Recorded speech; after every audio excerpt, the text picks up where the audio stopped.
So we looked yesterday or in our last lecture at the broad apologetic for Christianity. And I basically gave you a thumbnail sketch of how I might go about defending my belief in Jesus as the unique Son of God. You'll notice in that lecture, however, I did not really give you evidence. I just quoted authorities. Now, it is amazing, and I'll stand by this, that even those who were skeptical of Christianity, nevertheless, there are people that are experts in this topic, and they serve as grounds for making a case that Jesus is the unique Son of God, the Messiah of Israel, and rose from the dead. And so you can actually embrace mere Christianity, even on the assumption that the New Testament is not all that trustworthy, which I find, again, amazing. But as this class is really about the life of Jesus, we're going to now start looking at the evidence. Why is it, for example, that most scholars have come to conclude that Jesus was a real historical person? And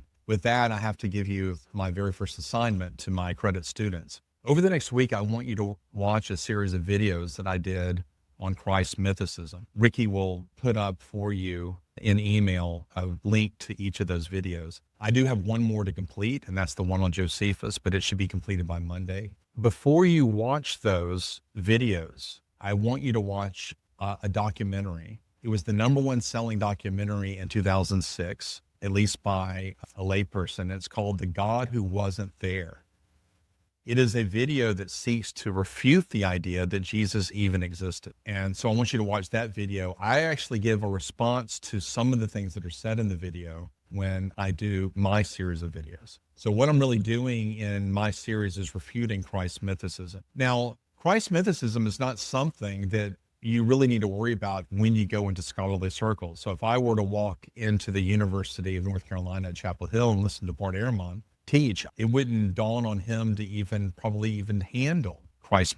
Blaze was telling me, he reminded me of before class started, that there was a long protracted dialogue between Richard Carrier, who was one of the two Christ mythicists that I'm thinking of, and Robert Price. He, along with Robert Price, are the two scholars out there that are Christ mythicists. Well, there was this long protracted debate between Carrier and Ehrman, and Carrier complained about the fact that the book that Ehrman wrote, Did Jesus Exist?, it was written on such a non-scholarly level. And Ehrman said in response, well, of course, I did not write that book for scholars. Why would I write that book for scholars? No scholar denies that Jesus existed. I wrote it for lay people who have questions about this. And so the historicity of Jesus is a question that you will encounter if you end up going into the ministry full time. You're going to run into people who will raise questions about this. And it's a good question. Why do you think that Jesus existed? So it's not like scholars are unwilling to give you the answer.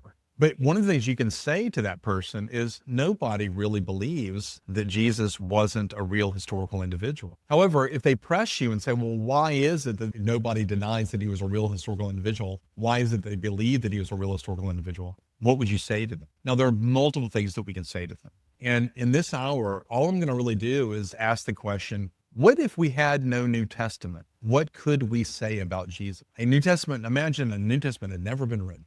What could you say? And it turns out that you can say a decent amount. And I'm going to be quoting ancient historians or ancient sources that make reference to Jesus, or at least an event in Jesus' life. I'm going to start with some of the later ones, and we'll move into some of the more reliable ones. This is not the most reliable reference, but it's actually very interesting. This is Thales, and Thales is not quoted here, but Julius Africanus, an early church father, quotes him, or at least refers to him. And this is what he says: on the whole world there pressed a most fearful darkness, and the rocks were rent by an earthquake, and many places in Judea and other districts were thrown down. This darkness, Thales, in the third book of his histories, calls, as appears to me without reason, an eclipse of the sun. For the Hebrews celebrate the Passover on the 14th day according to the moon, and the passion of our Savior falls on the day before the Passover.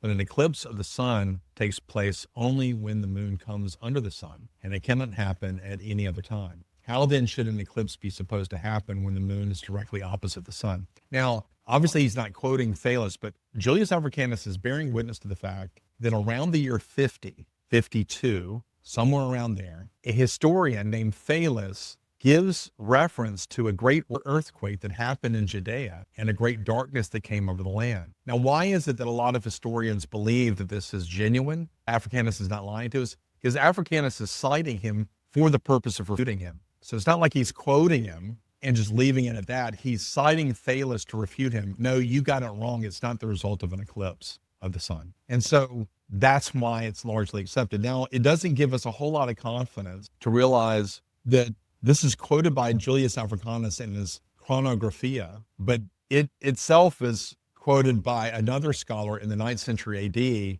George Syncellus, in his Chronographia in the 9th century. So in other words, we don't have the original of Africanus any more than we have the original of Thales. So there are skeptics out there that will say you're going to have to do better. But anyways, that's what Thales probably said, and that's why I adhere to this source, but let's move on. So Thales, we can move on to another individual named Lucian of Samosata. This is what Lucian says about Christians. These deluded creatures, by the way, the deluded creatures are Christians. These deluded creatures, you see, have persuaded themselves that they are immortal and will live forever, which explains the contempt of death and willing self-sacrifice so common among them. It was impressed on them, too, by their law that from the moment they are converted, deny the gods of Greece, worship the crucified sage, and live after his laws, they are all brothers. They take his instructions completely on faith, with the result that they despise all worldly goods and hold in common ownership. So any adroit, unscrupulous fellow who knows the world has only to get among these simple souls, and his fortune is quickly made. He plays with them. In other words, don't give your money to these people. Don't trust your money to these people. They are deluded fools. So he's actually giving an argument. But notice what Lucian admits. He is making reference to a crucified sage that these deluded creatures, the Christians, worship. Mara bar Serapion, around the year 140. You'll notice I'm going back in time. What advantage did the Athenians gain by putting Socrates to death? Famine and plague came upon them as a judgment for their crime. What advantage did the men of Samos gain from burning Pythagoras? In a moment, their land was covered with sand. What advantage did the Jews gain from executing their wise king? It was just after that their kingdom was abolished. God justly avenged these three wise men. The Athenians died of hunger, the Samians were overwhelmed by the sea, and the Jews, ruined and driven from their land, live in complete dispersion. But Socrates did not die for good. He lived on in the teaching of Plato. Pythagoras did not die for good. He lived on in the statue of Hera, nor did the wise king die for good. He lived on in the teaching which he had given. And that for good means he didn't die for nothing, is really what he's trying to get across. So that's Mara bar Serapion. Some people have disputed when this was written. Some people believe that it was written just after the year 70. There are two important dates for Jews during this time that when we look back on. 70 is the year that the Jewish temple was destroyed. Jerusalem was absolutely decimated. The next big year was 135. Between the years 132 and 135, a messianic pretender by the name of Bar Kokhba led a revolt against Rome. Rome came in and totally devastated the city once again.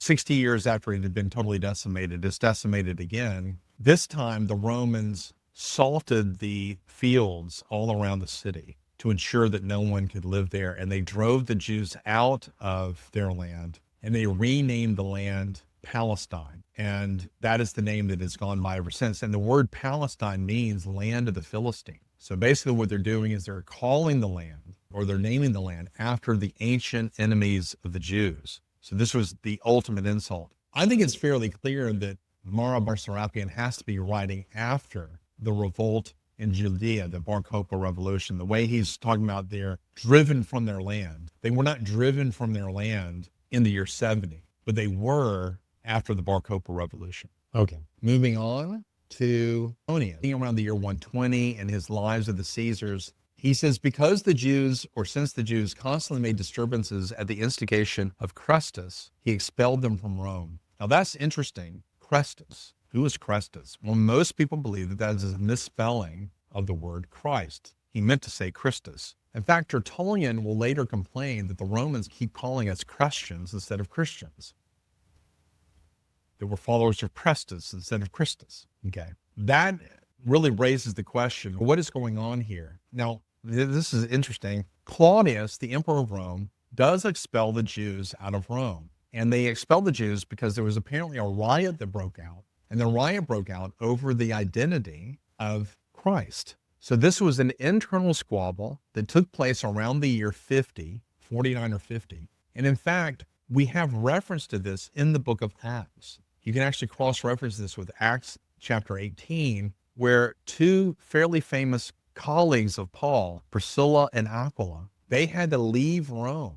They are part of this expulsion, so they had to leave Rome. Paul links up with them in Corinth around the year 49, and that's where he begins his partnership with them. Okay, so this is really interesting how you see this intersection between Suetonius and, in this case, the book of Acts. So what is my reconstruction of what's going on here? A big debate in Rome took place one day where you had a riot in the streets between Jews over the identity of Christ. And then when a Roman soldier who's kind of acting as a police officer is taking down the record of what's going on, someone says, they keep saying that Jesus is the Christ, is the Messiah. And then others are saying they won't accept him as the Christ. And so he hears this name, and so he just writes down Christus. And so when Suetonius later goes and does his research, he goes into the records and he pulls this out, and that's why he's calling Jesus Christus. So this is a reference to Christ. Again, this is important for other reasons than just that it gives testimony to the existence of Christ, at least people talking about him in the year 49. But it also is a piece of history that backs up what we read in Acts 18. Pliny the Younger. This is a very famous letter that Pliny writes to Emperor Trajan. And here's what Pliny says: "For I do not doubt that whatever the character of the crime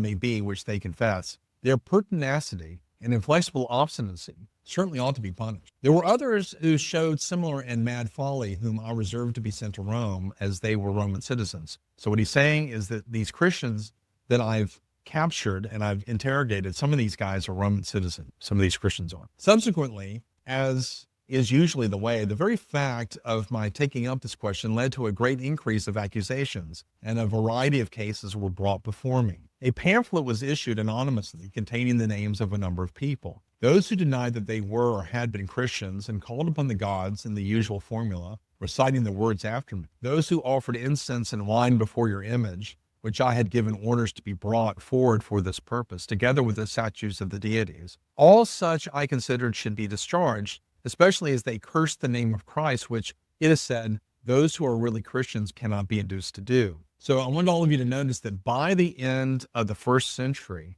it was unthinkable for a Christian to curse the name of Christ. The name of Christ was held sacred by Christians by the end of the first century. Others whose names were given me by an informer first said that they were Christians and afterwards denied it, declaring that they had been but were so no longer, some of them having recanted many years before, and more than one so long as 20 years back. They all worshiped your image and the statues of the deities and cursed the name of Christ. So Pliny is interrogating these Christians, and he's saying that in order for you to prove to me that you're not a Christian, you must worship the emperor and curse the name of Christ. But they declared that the sum of their guilt or their error only amounted to this, that on a stated day they had been accustomed to meet before daybreak and to recite a hymn among themselves to Christ as though he were a god, and that so far from binding themselves by oath to commit any crime, their oath was to abstain from theft, robbery, adultery, and from breach of faith, and not to deny trust money placed in their keeping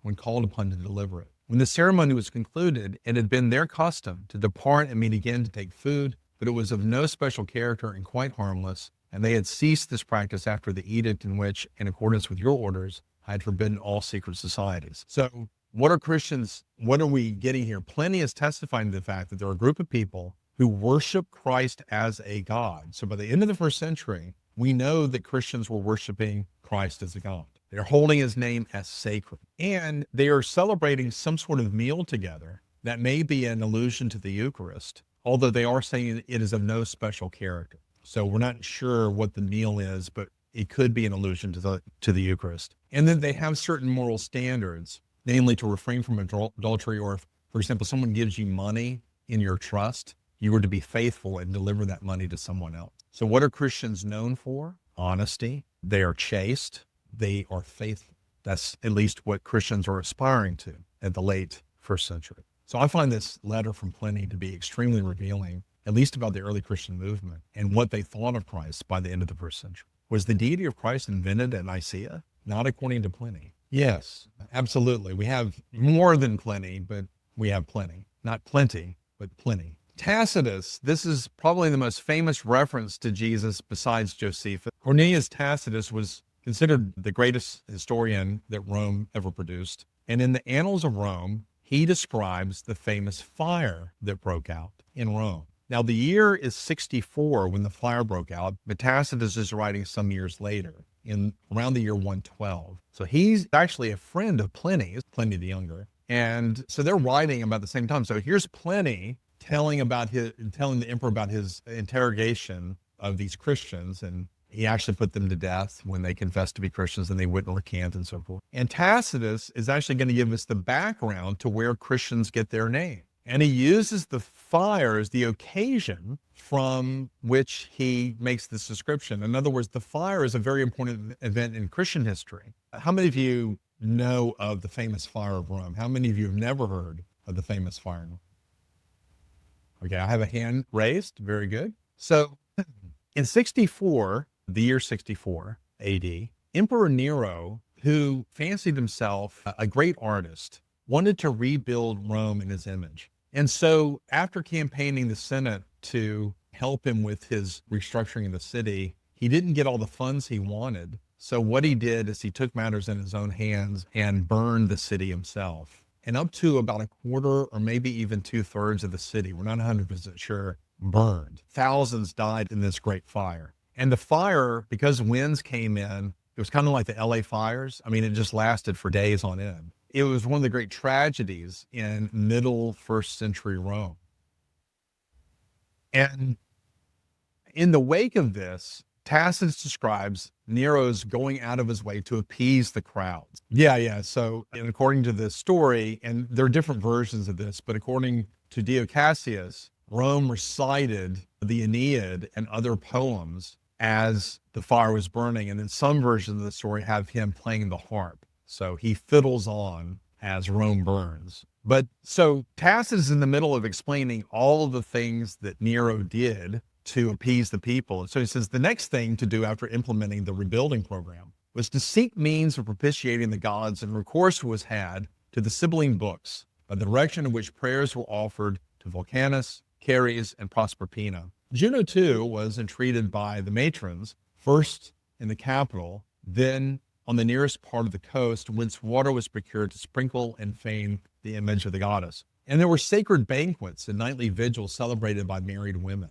Now notice what he then says, but all human efforts, all the lavish gifts of the emperor, and all the propitiations of the gods did not banish the sinister belief that the conflagration was a result of an order. In other words, Nero could not squelch the rumor that he started the fire. By the way, I teach world history, and the new history book that I got, the authors actually suggest that there's no evidence that Nero started this fire. And I had a fun day just losing my temper in front of my students, because I went to this section and Nero, Tacitus is not the only source we have for this. There are actually multiple sources indicate that Nero probably started this fire. Nero could not squelch the rumor. So what does Nero do? Consequently, to get rid of the rumor or to get rid of the report, Nero fastened the guilt and inflicted the most exquisite tortures on a class hated for their abominations called Christians by the populace. Christus, from whom the name had its origin, suffered the extreme penalty during the reign of Tiberius at the hands of one of our procurators, Pontius Pilate, and a most mischievous superstition, thus checked for the moment. So a most mischievous superstition, thus checked for the moment, again broke out not only in Judea, the first source of the evil, but even in Rome, where all things hideous and shameful from every part of the world find their center and become popular. So what is Tacitus a fan of Christianity? No, he hates Christianity. By the way, this is actually one of the reasons why most scholars don't believe that this is a Christian interpolation. An interpolation is where you have a source and then somebody else comes and puts that text in there that didn't originally belong there. But the reason this is not considered an interpolation is because clearly no Christian would say this about Christianity. So this is not a Christian interpolation. These are the words of Tacitus. And Tacitus is saying Christianity is stupid, it's evil, it's superstitious, it is an abomination. And he goes, and getting rid of this Christus, whoever he was a good thing. Our procurator did a good thing. The mischief was checked for a moment, but unfortunately, it broke out again. Now, he doesn't explain what happened. How did it break out again? But he does indicate that it broke out again. That is an implicit admission that early on in Judea itself, the story of the resurrection began to flourish. And that's why it broke out again. One of the things that I also want you to notice about this reference,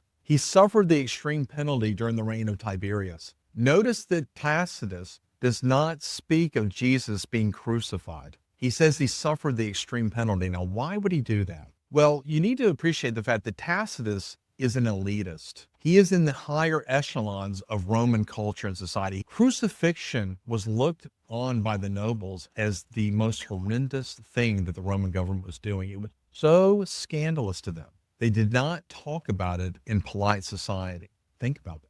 You are not even to mention crucifixion explicitly in polite society, in Roman culture. Can you imagine Paul going out to various places and speaking of, he says to the Corinthians, I wanted to make nothing known to you but Christ and him crucified. Can you imagine what the nobles of that time would say about such a thing? One of the earliest pieces of art that we have is a piece of Roman graffiti. It's a piece of art about Christianity. It's a piece of Roman graffiti, and it's basically a man with the head of a donkey being crucified, and to the side is a person worshiping that man with the head of a donkey. So what is this person saying about Christianity? You Christians are worshiping a stupid ass. That's what you were doing. The scandal of the cross was, we wear it as a piece of gold around our necks, but we just don't appreciate how ridiculously scandalous it was. And this is one of the reasons why people believe Jesus was crucified. Nobody would make this up. It just isn't something you'd make up. And so even Tacitus, who's alluding to the crucifixion, doesn't actually say he was crucified. He said he suffered the extreme penalty. Everybody knew what that meant, but he wouldn't use the word cross. Incidentally, and some of you know this, the word excruciating literally means from the cross. Crucifixion was such an horrendous way to die that the Romans invented a new word for the kind of pain that you go through when you're being crucified. So again, this has all the marks of authenticity here. Only an elitist from Rome would avoid using the word crucifixion. If a Christian were putting this in, Tacitus, he would have definitely said, oh, he was crucified during the reign of Tiberius. He then says, accordingly, an arrest was first made of all who pleaded guilty, and then, upon their information, an immense multitude was convicted, not so much for the crime of firing the city as of hatred against mankind. You Christians are haters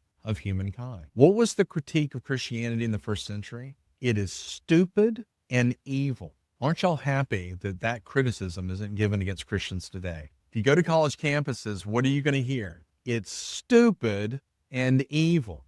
And the moral critique of Christianity is really it's actually moving up to the forefront of the critique. So if you talk to people about why they are not Christians, they will probably say, your God is evil. And they'll start going to the Old Testament and they'll go to the New Testament and they'll explain why. Okay. That critique is not new. It was given by this source right here. Yes, the literature that we have contradicts that. Mockery of every sort was added to their deaths, covered with the skins of beasts. They were torn by dogs and perished, or nailed to crosses, or doomed to the flames and burnt to serve as a nightly illumination when daylight had expired. So let's go through this. They would actually take Christians. They would throw them into the stadium, the Colosseum. They would cover them with the skins of animals so that they would be more fragrant, if you will, to the lions that they were fed to. And that was the entertainment of the Romans, to feed Christians to the lions. Or you were burned to death. And how were you sometimes burned to death? They would put you on a stake, douse you with oil, and light you up. And Nero would use you as a torch to light his fire. So he'd have a big party. Who were the torches? The Christians. He says, Nero offered his gardens for the spectacle and was exhibiting a show in the circus while he mingled with the people in the dress of a charioteer or stood aloft on a car. Hence, even for criminals who deserved extreme and exemplary punishment, there arose a feeling of compassion For it was not, as it seemed, for the public good, but to glut one man's cruelty that they were being destroyed. In other words, Tacitus himself says, eventually through their suffering, Christians actually gain sympathy from the audience because people are like, good gosh, we agree that you should do this to criminals, but it seems to me that you're going into excesses here. And so the excesses of the punishment began to actually be a reason people began to doubt Nero's word. Hey, I had nothing to do with this fire. It's like, you're protesting a little too much. So this tells you how extreme the persecution of the Christians were by the time we hit the middle of the first century and how degraded they were. We are not going to get into Nicaea by the end of this. We're just talking about whether Jesus existed and what people thought of the earliest Christians. So that's a good question. Oh, sure. Yeah. I mean, things changed in the latter part, especially as you move up to the Nicaea. And we actually have a huge controversy over to what to do with pastors who actually recant their faith. So yeah, there is a contrast.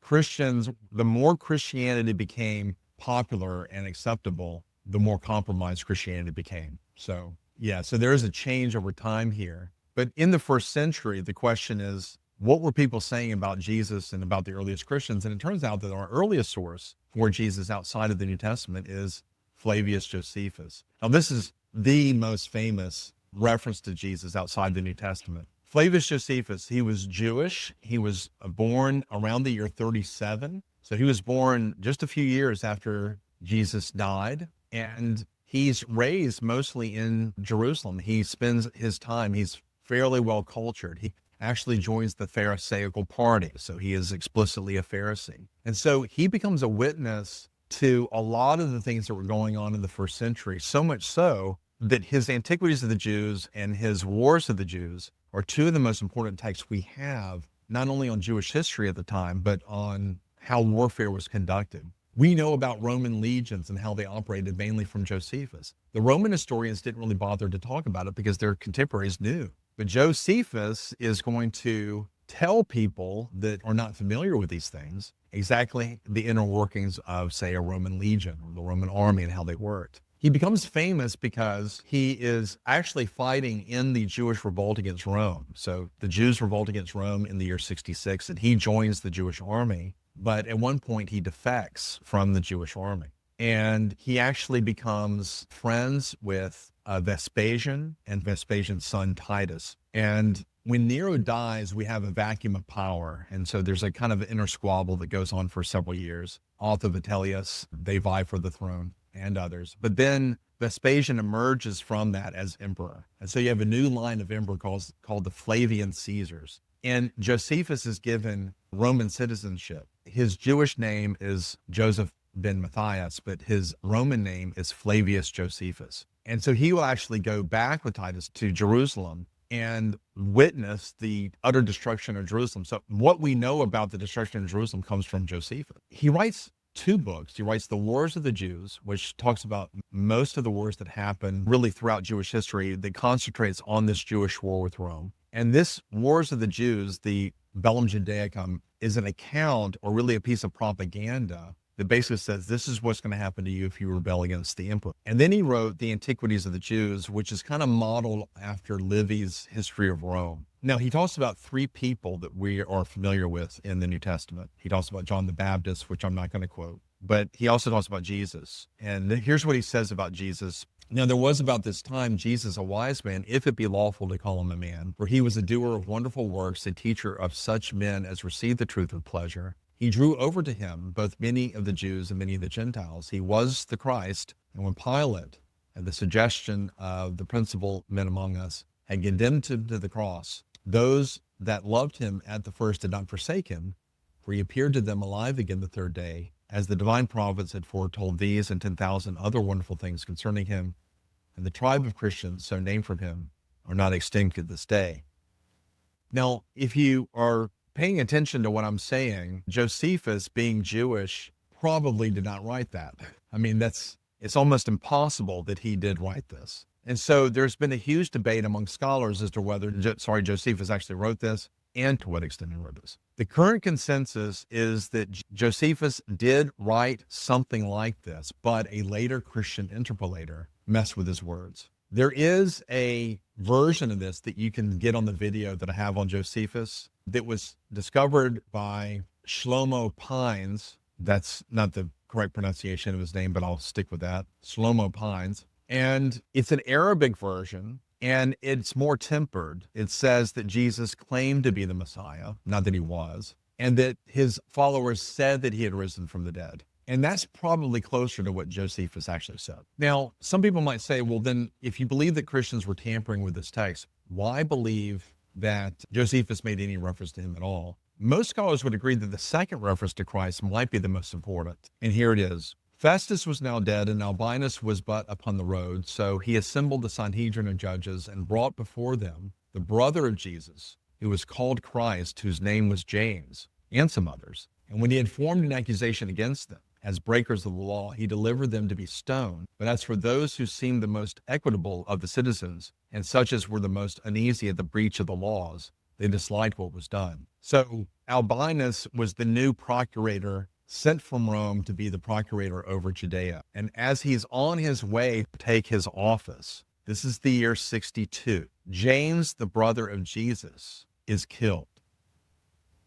So Josephus was more likely than not an eyewitness to this event. This was a public execution that happened. And according to Hegesippus, another Christian historian, Hegesippus's works have been lost, but this was preserved in Eusebius. He was actually thrown off the roof of the temple after he was stoned to death, James. You'll also notice here that it says a lot of people didn't like this because the Sanhedrin had clearly breached their laws. They actually breached the laws of Rome. They broke the law in doing this. The Sanhedrin did not have the authority to execute criminals. This is why the high priest used the change in power as the occasion to go ahead and bring James in and kill him. He had a window of opportunity to go ahead and do this and get rid of James. James is apparently a thorn in the Sanhedrin's flesh and had been for some time, but he was protected by Rome. But now that we have a new procurator on his way, now we have an opportunity to go ahead and kill him. So we learn here that Jesus has a brother,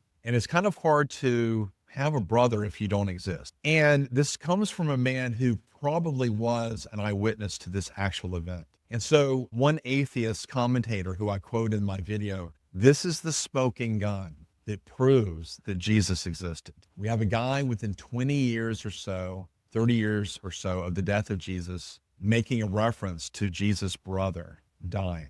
Okay. We have an eyewitness. Yeah, in this case, we have somebody very close to the events. Yeah, it was written within 30 years of what he witnessed. So this is 60 years after the death of Jesus. Josephus is writing around the year 90, 95. The date of 93 AD is usually given. So if Jesus died around the year 30, we have something like 60 years after Jesus' death and 30 years after what Josephus witnessed. Yeah, an historian is going to say if you have a document that is written on top of the events themselves or by an eyewitness of those events, the credibility increases. They would say that James is a stepbrother of Jesus, and they would, that one,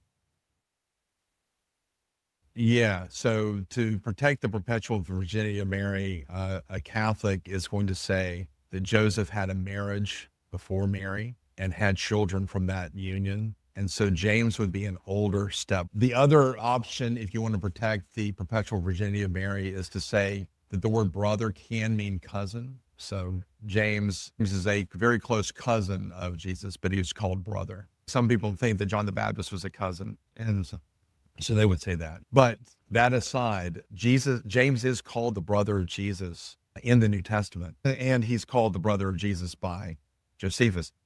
The Josephus reference is also very important to refute a common argument that a Christ mythicist is going to give you. A Christ mythicist is going to say that when the New Testament refers to the brothers of Jesus, they're referring to a specific Christian sect called the Brethren, right? It's my brother and so on. So they are just talking about it's brother in some sort of spiritual sense. And there was a sect of Christians known as the Brethren. Now, exegetically, that has all kinds of problems, and we're going to get into it as we get into the life of Christ. But Josephus is not a Christian. And since he is not a Christian, he's giving testimony to just what he's witnessing. And so James was just known as the brother of Jesus. And so here he is, the brother of Jesus, dying for his faith in Jesus. And so this gives testimony to the fact that the word brother means blood brother or familial relation. It doesn't just mean some sort of spiritual brother. So this is a really good question. All right, I do want to give you a few references to the Babylonian Talmud.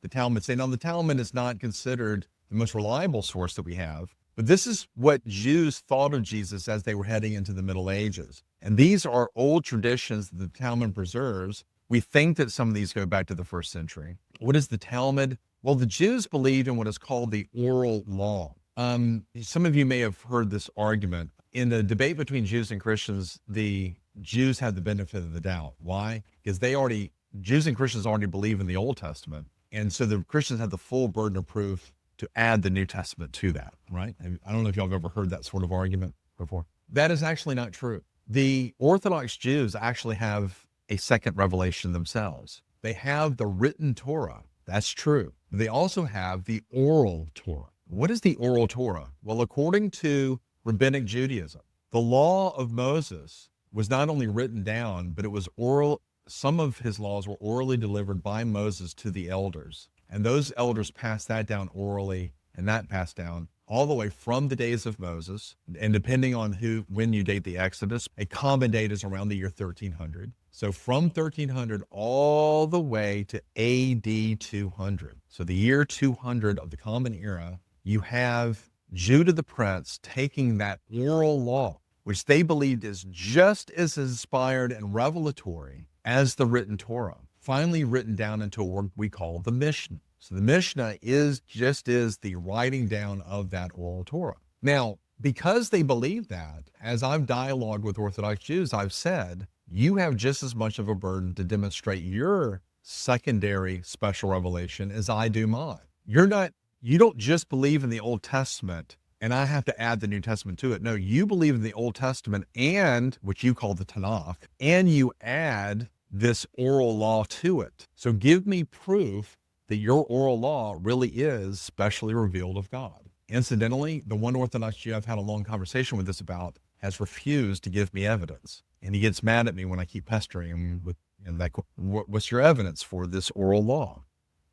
It's a really important point. Now, the Mishnah was written down, as I say, by Judah the Prince around the year 200. The process had actually begun over a century before, but the Mishnah was written down, and then the Jews began to comment on that. And we have a second oral tradition developed, which we now call the Gemara. And the Gemara was basically just the rabbis debating over the meaning of the oral Torah, which was written down as the Mishnah. The Talmud just is the combination of this Gemara that was finally written down around the year 500 and the Mishnah. So the Gemara and the Mishnah together make the Talmud. And in the Gemara, that's where we're finding these references to Jesus. So for example, on the eve of Passover, Yeshua was hanged. So notice, the Jews believed that Yeshua, who was hanged, and we actually have the same kind of thing spoken of in Galatians 3, that Jesus was hung on a tree, right? He was hanged, and why? He practiced sorcery. That means that Jesus was doing some extraordinary things. And he led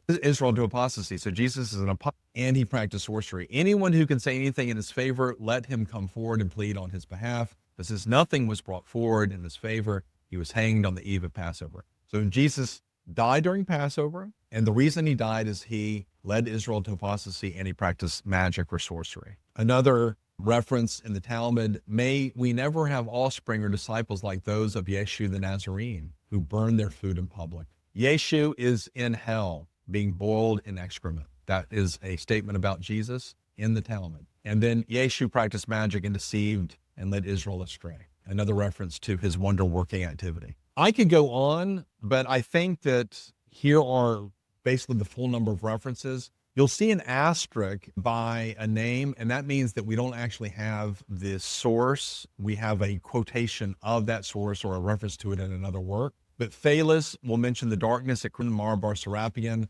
references Jesus as a wise king.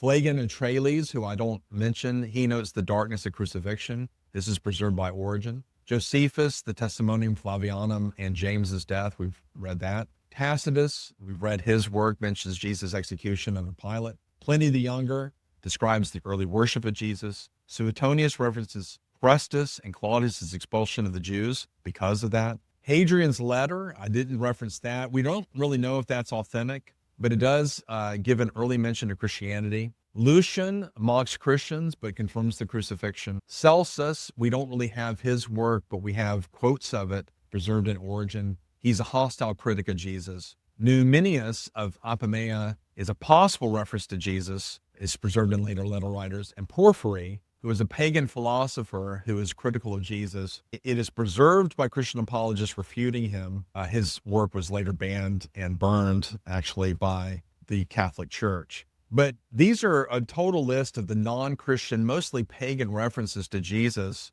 And so you can actually come up with a fairly interesting summary. I asked the question, what if I had no New Testament and all I had were these ancient sources, and I were writing a secondary textbook for high school history students? Well, one question would be, would I even reference Jesus? But assuming that I did talk about Jesus, I think this would be a fair summary of all of the evidence that I've just given you. And I think it's quite a bit. Notice what we could say just based on these sources. There was a Jewish man named Jesus from the town of Nazareth in Galilee. He was considered to be a wonder-working sage by many in his day. Some believed he was a king, and still others even worshipped him as a god, at least by the end of the first century. However, those who clearly did not like him believed he was a sorcerer who taught heresy, thereby apostatizing from Judaism. He died by crucifixion during the reign of Emperor Tiberius on the orders of Pontius Pilate. Now you'll notice that Tiberius, his reign is from the year 14 to the year 37, and Pilate is from 26 to 36. So whoever this Jesus is had to have died sometime between the year 26 and 36.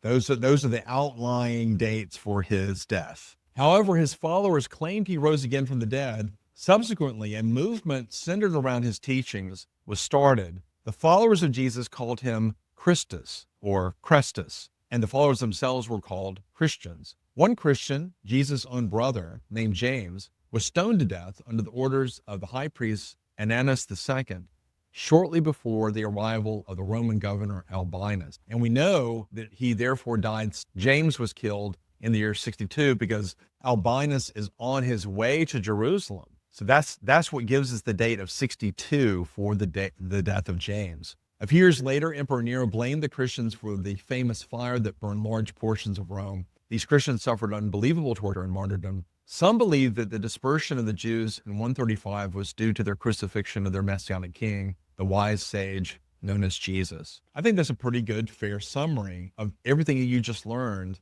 before you even open the New Testament. And so that is the end of this lesson.